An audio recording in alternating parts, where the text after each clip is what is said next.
Okay. Anyone want to, or I can give the prayers. I can do it. I'll just offer the prayer. Okay. Dear Heavenly Father, we're grateful for this day and grateful for this class, and we're grateful for the learning that we're experiencing. We pray that today as we meet, that we may be enlightened and we may find answers to any questions that we may have, and we pray that we may be inspired. And we say this humbly in the name of Jesus Christ. Amen. Amen. Okay, everyone. So for the assignment, our first, well, for step one, we have to discuss about, I don't know how to say his name, Steve Pancic? Does anyone know how to pronounce that name? I don't know how to say it. Okay. I have no idea. So I'm just gonna call him Step. So Step has he's gonna be fired, and so our first question is, do you think it was a serious offense? Do you think he should be fired? And what are your thoughts? Okay, now this was the supervisor of the guy that had the accident, right?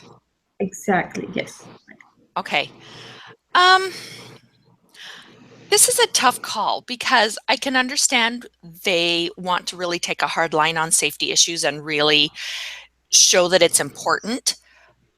But I have a really hard time firing the supervisor of the guy who had the issue. But at the same time, he is responsible for his group. I don't think that I would go so far as to fire him. Okay. But that's me. What about you, Nathan? What do you think?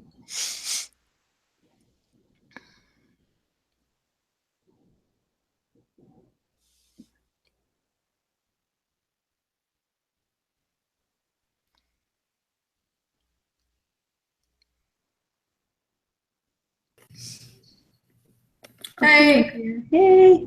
Oh, I was just texting you, Kaylin. So you'll get a text in like 0.4 seconds. I'm like, Kaylin, are you going to join us? Sorry. All my kids are home for the summer, and it took a little longer to get them out of here. How are you guys today? Yes. Good. Good. We just started, like maybe 30, less than a minute ago. Yes. So we were discussing about Steph Pancic. So we're gonna call him Steph because I can't pronounce his last name or name, I think. So we're wondering what your thoughts are on if Steph should be fired, if it was a serious offense, and what do you just think overall? What would you do in that situation? All right. Did you see Nathan's little pop-up? Yeah. This sound isn't working. Yeah, and he just gave his opinion on it too. I wasn't able to read it quick enough. I have to look at my laptop's computer, but I also have 2 monitors, so it shows up on a monitor even though I'm trying to look at a blank computer screen for my camera. Oh, no. In mine, it just says sound isn't working. But okay. Anyway, for me, for my thoughts, I am gonna disagree with you, Erin. And I am gonna say that he should have been fired only because in the exhibit 12, it said that he had 3 other incidents similar to that one, and this last year, and that as a supervisor, he should have taken precautions, and that he just wanted to get that job done, even though it seriously hurt the employee. He had a dislocated arm. He had serious burns, and it was the 3rd incident. So I think that he should have been he should be fired because of that. I'm a softie. I would never be a good HR person. I'd be like, no, don't fire him. I think somewhere in between. I was thinking instead of firing him, like either make like, I don't know if there's like a probation for 2 weeks, like required layoff, and then like you either do the training, and if that ever happens again, you're fired. Or anyway, I was trying to find something in between. I don't know. That's just what I was thinking.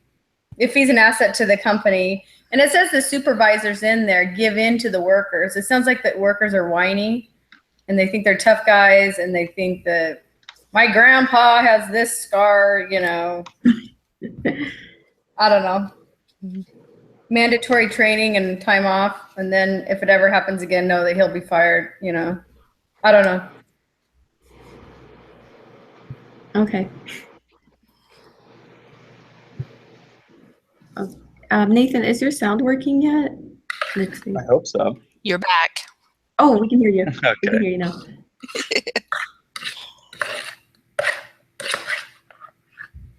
So let's say he were to be fired. What would be the implications for the workers, the families, and to the supervisors?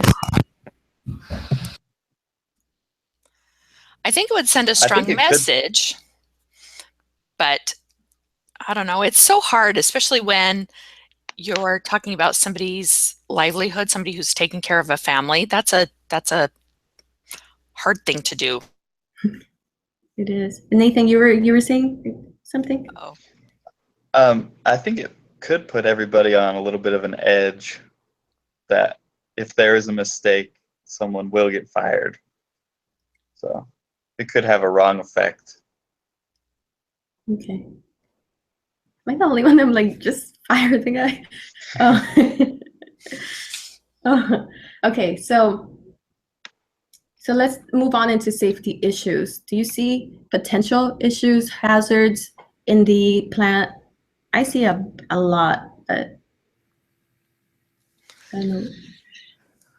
I think they take safety seriously. I think they have a very good record overall. What they do is inherently dangerous. It's just the Yeah. nature of what they do. And I think that's part of the pride that the workers have in working there.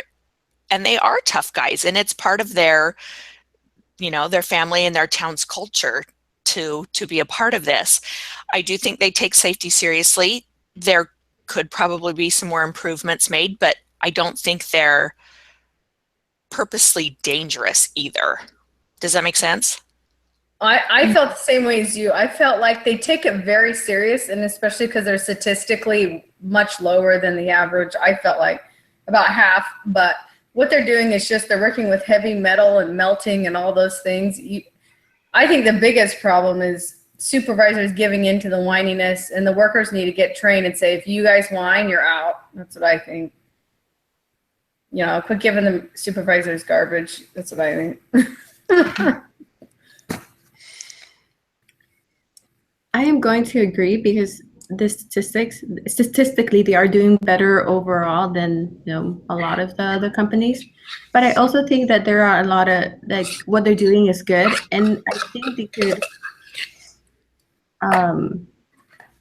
improve, only because I think that just anything that can go wrong could go wrong in situations where you're working with hot temperatures, with heavy like equipment.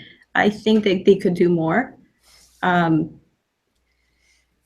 mean, they're doing really good already, but I think, like, for example, firing the supervisor, showing that they are very serious about safety, could show the employees, like, okay, maybe I should put on my gloves and not just think I can tough it out. I think that Right. you need to be a little bit more rigorous in that.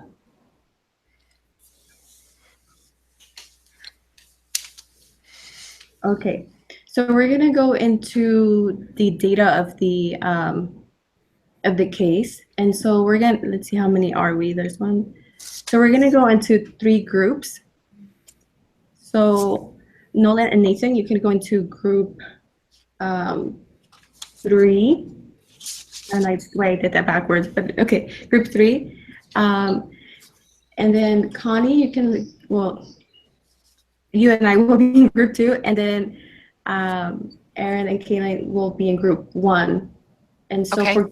for group 1, we'll look into the exhibits number 3 and number 7, and we'll just compare the data. So we'll divide the total hours by the total works.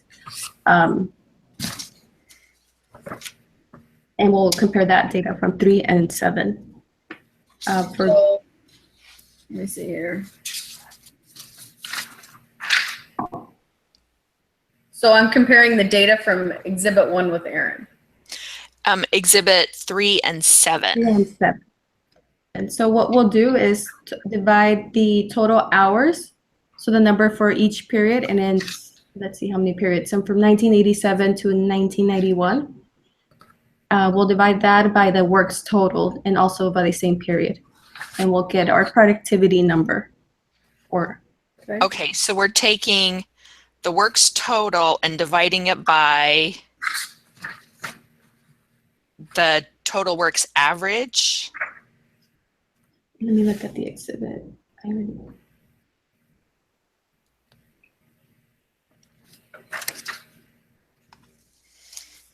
So exhibit 3.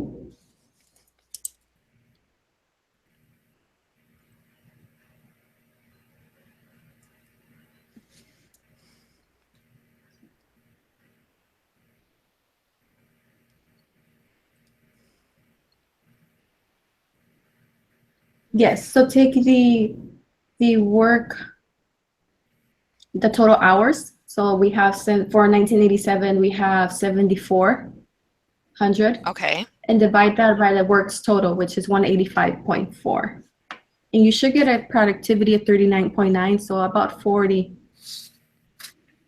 If you round that up. And just do that for the rest of the periods of 98, 88, 89, 90, and the 391 periods. Okay. So while they do that, Nolan and Nathan, you could look into group 1. And so group 3. So for you, you look at exhibit number 6 and go through the list of sample injuries and look for common themes and causes. So just look for what can you learn from this list and just compare. And so Aaron, Amal, do you want me to call you? I'm just doing the math really quick, so. Okay. I know. Yeah, I didn't say how to discuss this, just as get them in groups and talk for 10 minutes and then report the findings. That's tricky because we're already in groups. Okay. Yeah. I guess Aaron's calculating. I'm calculating away. Okay. I would be happy to help. I just barely found my exhibits. I'm nearly finished now, so we're good.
Okay, let me know when you're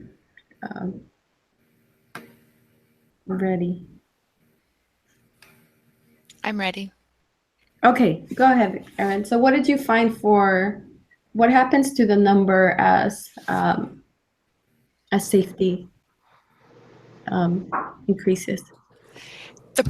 The productivity goes down, but not by a marked amount. The highest productivity was actually in 1987, but that's also the highest injury rate year. But in comparison, the lowest injury rate month was August of 91, and it was 34.02 for the productivity, which is approximately 5 points less. So I would say keeping people safe for that little difference in productivity is well worth their time and effort and money spent, or money lost in productivity. I don't know how they would figure that. Yeah, and it says in the discussion that when let's see, it says if the lower the number, so the lower the number of safety incidents, the better. If both numbers go down, that's good. If either number is going up, that's bad. So as safety goes down, the number of hours to produce a ton also goes down. And as safety improves over the long run, productivity also improves.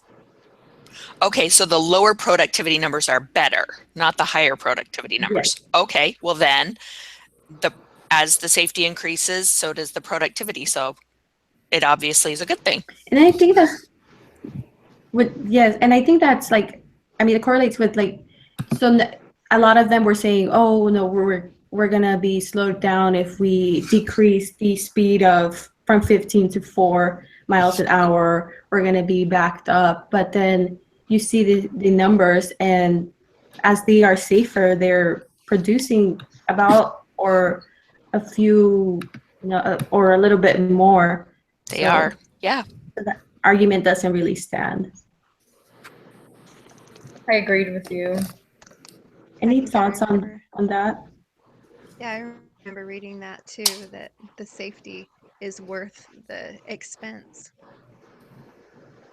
Absolutely. Okay, so for group 2, and Connie, thank you for joining us. I know that you sent out that text. Uh-huh. Thank you for joining us. I hope you're doing better or well. Yeah, good. Thank you. Can you hear me right now? Yes. Yes. Okay, good. Yep, we are well, and thanks for checking on me. And yep, I'll tell you all about it. Thanks for getting my text, and thanks for going with it. No worries. Okay, so you and I don't know if you're able to speak much on, but we have our group 2, and so we're supposed to categorize on different types of injuries on exhibit number 5. And so for exhibit number 5, the injuries actually decreased from 1987 to 1991. They went from 320 to only 18. And there were 21 different types of categories. So that's a really amazing improvement to go from that many to only 18. Yep.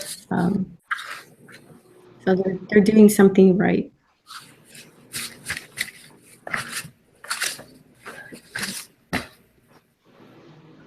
Okay, so then we can move on to group 3, Nathan and Nolan. So a lot of these seem to do with the foot or slipping. So it's really easy to put on steel-toed boots that can handle getting run over by a truck or dropping something on them. So I don't know why they're not wearing those. But along with that, anti-slip. So that would fix a lot of these.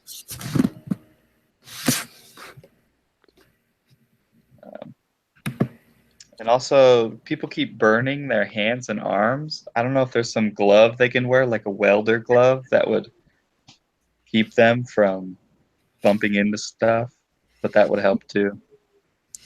Well, one of the And things mentioned was that they were supposed to wear long sleeve shirts, long sleeve cotton shirts, but then they're like, but the shirts are too hot.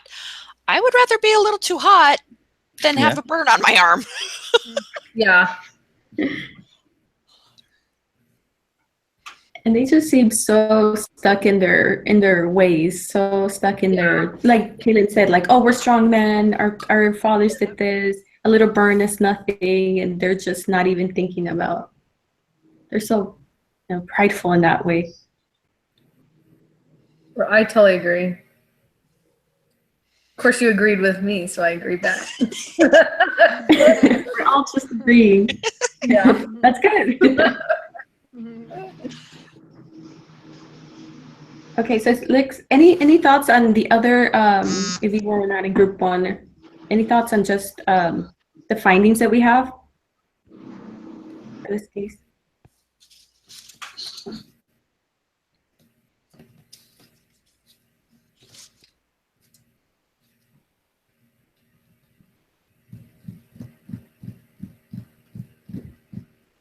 Okay, we can move on then. So this is, it's going to be a short one. So this is step 4, and it's Mission Valley past success for the future challenges. So what has Mission Valley done in the past to improve its safety record so much that they have so few serious injuries compared with other similar companies? They identified a lot of the hazards and figured out what the root causes were for them.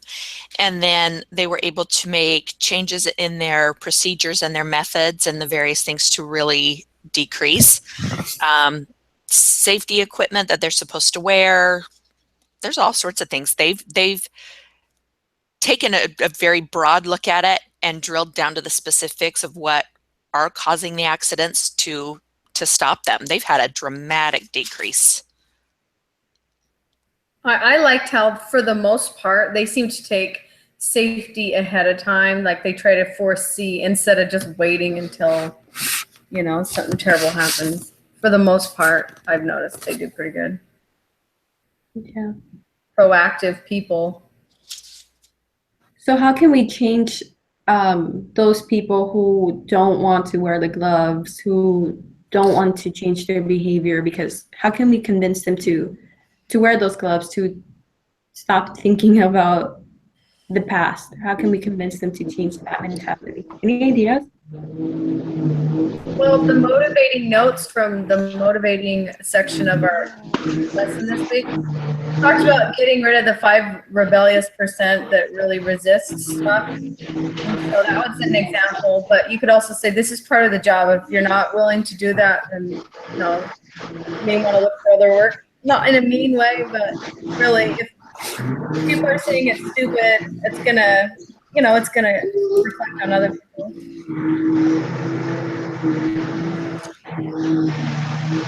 Yeah, they need a culture change.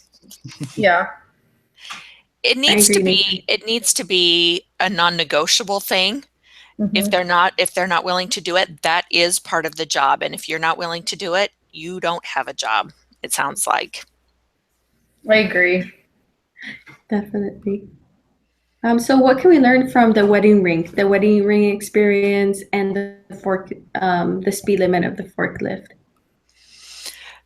I have heard, I don't even work in a dangerous industry at all, and I've seen and heard of people having their rings catch on things and causing major injuries.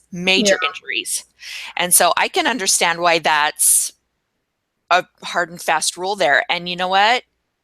Again, if you're not willing to take your ring off, too bad for you. You don't work here. I mean, it has to be that serious. Would you rather, leave your ring on, or would you rather have your finger degloved or taken off? Like it's serious.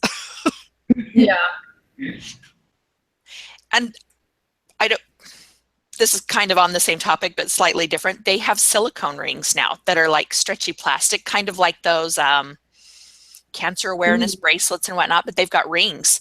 And so they would just stretch and pull and come right off without causing any injury. So if somebody was absolutely adamant that they had to wear a ring, that's an alternative. I felt like the excuse that they just got married and there's no way they're taking it off was the silliest thing. I was like, it sounded really juvenile. I don't know. It sounded not really real for the real world. Like, you know, that's easily. And my husband worked in construction. He never wore his ring because it was so banged up. You know. So I mean, you can put it in a necklace. I mean, I think there's other alternatives than. Oh, there you go. So now let's talk about us and our lives. Do you follow safety procedures? Do you always wear your seatbelt? These are just questions to reflect on. Do you look both ways when you're crossing the street? Do you use a ladder instead of a chair? Do you drive the speed limit? I have to share this little story, and I apologize.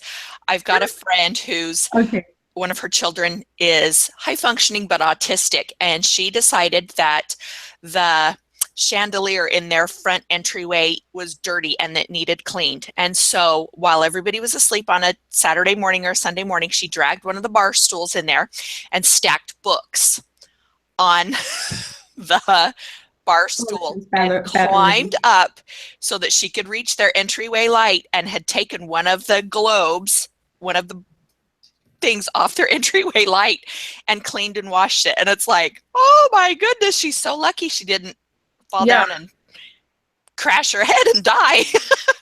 But you know, there's little things like that where we're constantly telling our kids, be careful, don't do that, don't do this, don't do that, because we're trying to keep them safe. So it's around us all the time. But changing and doing, like, for example, I'm guilty of the speed limit thing. I know it's so bad, and I try to drive as safe as possible, but sometimes in California, it's impossible. It's impossible. We understand once you see California. It's like the speed limit is just a suggestion. It's not really implemented. Everyone drives over the speed limit, I think. Yeah. So, I mean, what would get me to change my behavior? Or what would get us to change our behaviors? It's a question to reflect on. Yep. For me, oh, you can't hear me. Oh, yeah, you can. Yeah, we can hear you. I used to drive a lot faster, and then I got a bunch of tickets, and then I had to pay high insurance for 3 years, and I stopped speeding. What, Nathan? You were a teenage boy once? Oh my gosh. It is awful. That would be awful. I try to keep it within like 3 to 5. 5 is like pushing it. I've heard that. So if it's 70 and I accidentally go, I try to keep it with like 73. You know. Anyway, I'm usually 10 to 15 over. I drive fast I'm all like the time. 25, I'm like 10. I always wear my seatbelt, but I always drive fast too. Yeah. So hopefully that's freeway driving. I'm not. You know, where I live, I'm gonna side with Arlie on this. Where I live, everybody's in a hurry all the time, and you just move it. Yeah. So, where are you at, Erin? I live in Woodbridge. I'm like 30 miles south of DC. Yeah. okay. Oh, I love that area. It's so beautiful. Well, Dallas is crazy. They have the craziest when we lived there. Like if the cops had bachelor degrees, and I'll tell you what, they would like stare you down, and I got scared. So I stayed in the 55. Don't they have those cameras in DC that you don't even know, and you just get a ticket in the mail? Those are usually red light tickets, because people will run lights so late. They have lots and lots of cameras, and they'll just take a picture of your license plate, and you just get a ticket in the mail for running a red light. And you can tell, you can see the flash. It's like, oh yeah. You're like, dang it. Yep. Yeah.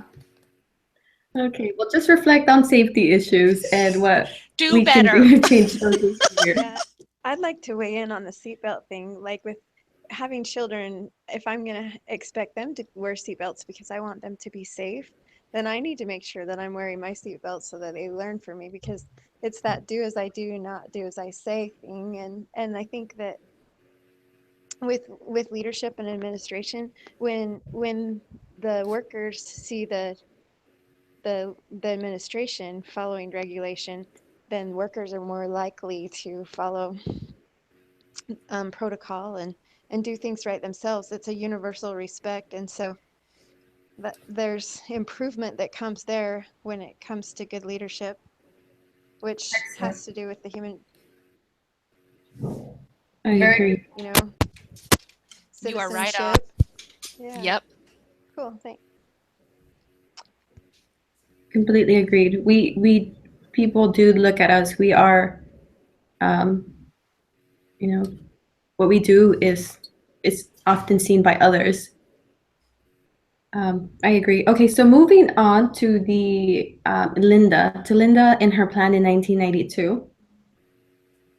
So we should go over the items and think if what her list is good enough. Should she add more things? And just what we think overall. And that's going to be on the exhibit number 11. And it's only 6 points that she has there.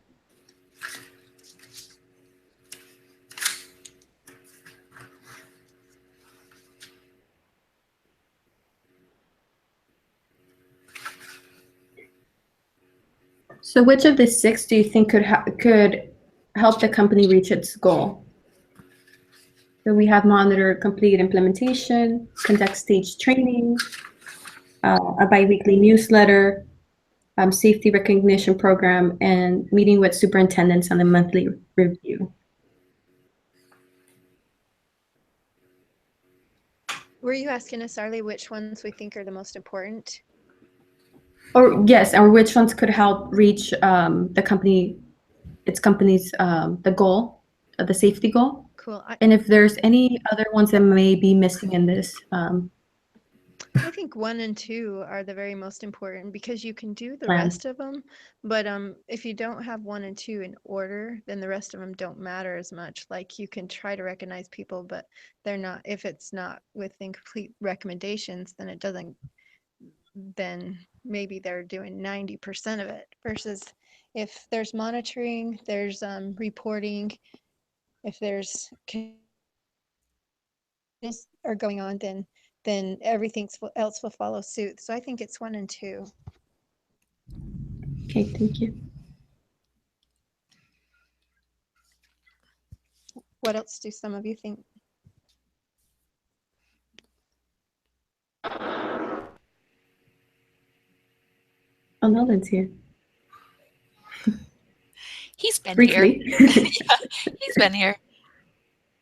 Well, I saw him, but not like only the picture, but now I see his face. Saw his face. So I'm gonna add something only because Nathan brought it up. I think that they should add maybe add in there in with the safety, the non-slip shoes. Just maybe that will prevent falls. Maybe adding that into the safety. Just shoes. I think maybe the clothing wise to prevent those falls. I think number 2, 5, and 6 are important, because 2 is training, 5 is like you're reinforcing it that it's important to everybody, and 6 is important because it was saying that the superintendents are the ones who had the major issues that they were caving to the people.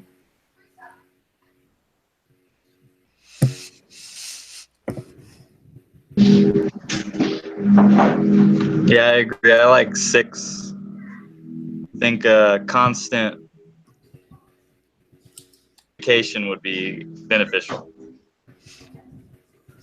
They could also make that part of their performance reviews, that they're held accountable within their purview. Yeah. So that might be motivating to them to make sure that these things are happening and make them less likely to give in to the whiners. Definitely. Okay, so our final question before the final wrap up is the brainstorming of ideas. What can we put together to change the culture and the attitudes of safety in the Valley? How can we improve involve the community, the families? Sorry, is it my thing that's making the noise? Or is... I don't know. I heard it too. I don't hear it now. So. So tell me if you hear something. No, I know. No, you're good. Wait, no, I heard it.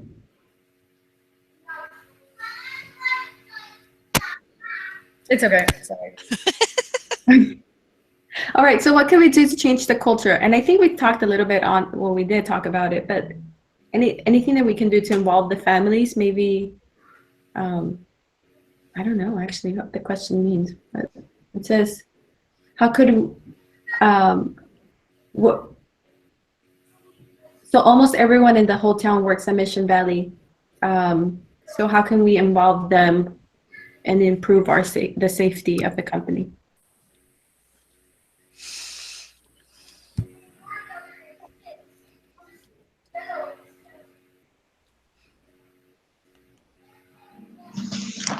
Sorry, involve the families in the decision?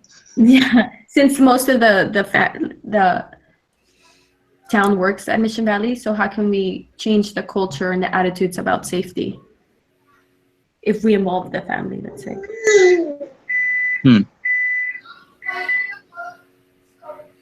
I don't know what they mean by that. I wonder if they mean like maybe doing like, what are those called when you invite your family over for like a lunch at the company or something? You talk about safety there. I mean, I don't know if that would work. I wonder if they could do a campaign where they have past like retired employees that could come in and share, and maybe, you know, something along the lines of, I remember Bill, I worked with Bill for, you know, 20 something years, and we didn't do all this safety stuff, and he ended up dying because of whatever. You know, let them share experiences, let them share injuries that they know of, let them share why they think the safety issues that they've implemented now are a good thing, and kind of let them show that they're pleased with it too, and maybe that they wished they had had something similar, because that seems to be part of it, is that there was a lot of pride in being tough, but they need to kind of shift that into a pride of being safe and injury free. So I don't know, something along that line. Yeah, I like that. I like that. Like testimonials. I like that. I was thinking, well, you said at dinner, but if they ever have, I was thinking, and then they were talking about in the motivational stuff earlier this week in our readings, what really motivates people. It's not so much money, but I was thinking autonomy. So I was like, maybe instead of giving someone a gift card, maybe they could earn a day, pay day off, you know, for excellent quality. And then they could announce it, you know, if they have a Christmas dinner or something, or every so often, you know, because then families feel I felt like everybody wants to take time off. So that would, you know, that'd be awesome. That's a good idea. Yeah, or maybe like intrinsic rewards, as in like, if, you know, we meet the safety number, well, you'll receive maybe an increase in salary or like a vacation. Yeah, so maybe some sort of reward system in that way. I mean, because they were pretty safe, but they did have that incident where that man died. So, I mean, yeah, I agree. Horrible. Any final wrap up thoughts? If not, we can go to the evaluation of the fun stuff myself. I think we're good. Plow forward, Arlie. Okay. All right. Well, so what did you learn from talking about this case that would apply to future workplaces? That's the first question. I don't know about everybody else, but where I live and with what I'm going to be doing, it's not an industrial type work environment. But, you know, like I mentioned last week with a girl that I worked with having an issue in an ATM in a bank. You know, there's always some safety issues that can happen, and we just need to be conscious and aware to be safe and to keep others safe around us. One of the things that kind of is funny, they call me Mama Erin at work because I'm kind of that loving, nurturing, watching out for everybody kind of personality. And I think that can play into it is, you know, just look out for each other. Just, you know, Yeah. be cautious, be careful. You know, one of the things that we have an issue with is it's a tile floor. And when it's rainy outside and people come in from outside, the tiles are extraordinarily slick. And I'm like, we're going to get sued one day when somebody falls down. Like, this needs to be addressed. So, you know, in any circumstance, safety is important. Definitely. I agree. Erin, where do you work at? I'm just curious now. Navy Federal Credit Union. Cool. I have that bank. That's my bank. I bank with them. I love Navy Federal. It's a great place. It's a great place to work too. Just so you Oh, know. I should. Oh, okay. Good to know.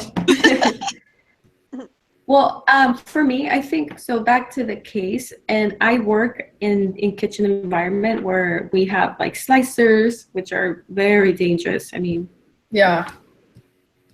and we have slippery floors where because we're always, you know, just it's tile floors, and so my work environment, my workplace is it's a dangerous environment, and so for me as one of the supervisors there, I do have to be conscious that if somebody is like sweeping or mopping, that I have to make sure those signs are there, make sure people are wearing their metal gloves when they're using the slicer, and it's easy when it's so busy to overlook that. So this case was really kind of just brought me back like, okay, I need to be more on top of those things.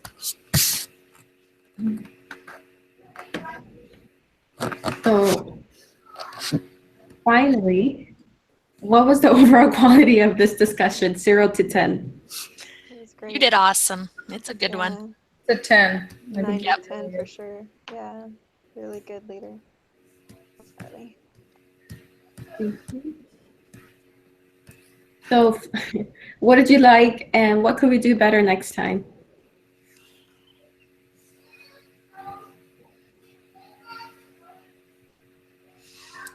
I like how you were prepared and you had read through the questions and people who couldn't make it, you know, or, you know, people texted advance. I think it was great.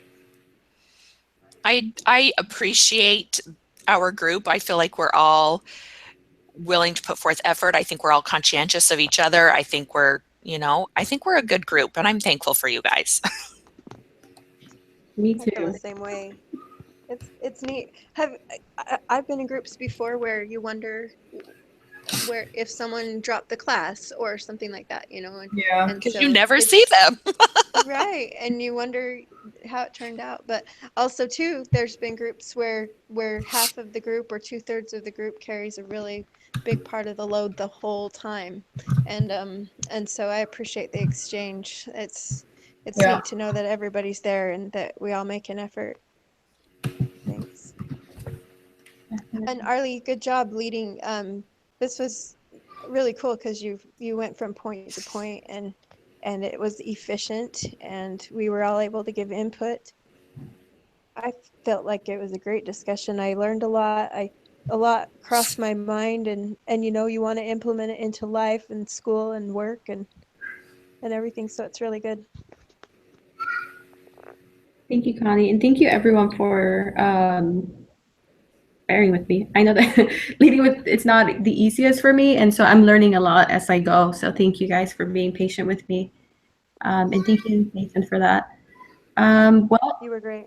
we have the paper due. I will submit what I have in the Google Doc.